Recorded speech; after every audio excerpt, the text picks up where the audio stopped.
Carl, obviously a frustrating result here at Fylde this afternoon, but what's your immediate assessment on the day overall? Yeah, we were poor in the first half. Our organisation out of possession wasn't great. The positioning, we didn't anticipate well enough. We didn't get close enough at times. Just an organisational thing in the first half. We didn't deal with transition moments well enough, and that's something we have to be better at. I mean, we were excellent with it against Solihull, so it surprised me a little bit at how poor we were with that today. But made one or two tweaks at second half, and for the first 20 minutes of the second half, I felt like we were dominant. It looked like a goal was coming, and then we were hit on transition in a period where we looked the better team. So really frustrating in the sense that we felt like we had the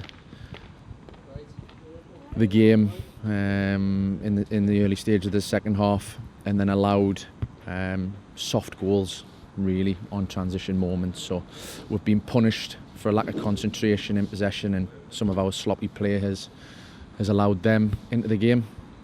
Yeah, I mean, in a strange way, not that it's obviously a comfort, but it sounds like you're identifying already what the sort of issue was in the sense of the transitional aspect. Is it, well, I suppose frustrating in a sense because you mentioned it being a strong point against Solihull, but at least an identification straight off the bat that you know where things have possibly gone wrong today? Yeah, absolutely. I think it'll be very clear on the video, but me and Liam have got an idea, a strong idea of where we looked vulnerable.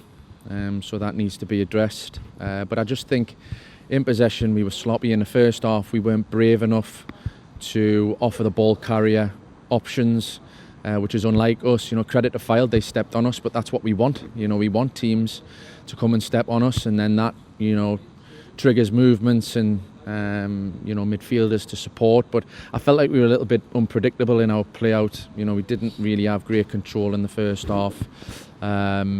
And then that didn't really allow our midfielders to get into good positions to, like I say, support the ball carrier. So it was disjointed.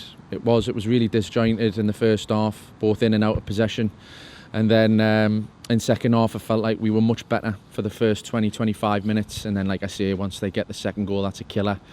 We tried to persist and probe, and we got into some good positions down the sides of the box. We delivered some good balls in. We had a couple of efforts on goal. And then the third goal again, another transition moment where we looked vulnerable, and from a position of strength, the game's gone. Yeah, I mean, you mentioned the second half in terms of being on top for a period and having a few chances. Was it just that second goal that kind of killed a bit of momentum, maybe a bit of confidence, and turned the tide in that sense? Because obviously, like you say, up until that point you had a sort of spell where you were pressing and looked like the next goal was probably going to be coming your way.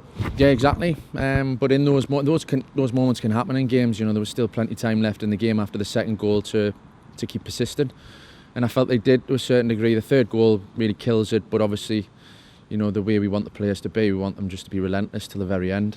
And when I look at the play, we still attempted to be positive, but ultimately our quality was just off. We were sloppy.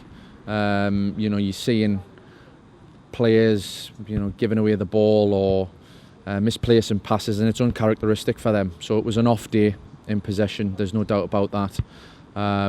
And the timing of the goals in the periods where we looked dominant has really killed us. And a healthier way, following on a positive side today, obviously good support from them. I suppose it's a shorter journey than most, but still obviously frustrating to not send them home with something to show, but still a positive to see them obviously backing the lads, and obviously at the end, as they always do, coming over as well. Yeah, the fans were brilliant. You could hear them in the second half during that period where we were probing and we were pushing to try and get that equaliser. Their support was excellent today, and then even at the end, clapping the lads off when they went to see them. We can't ask for anything more than that. The support was excellent today, so we're really disappointed for them, because we know that the travel back after a defeat is really disappointing for a fan as much as it is for us. So we thank them for the support, and obviously at home the next game we look to have a positive reaction, no doubt about that.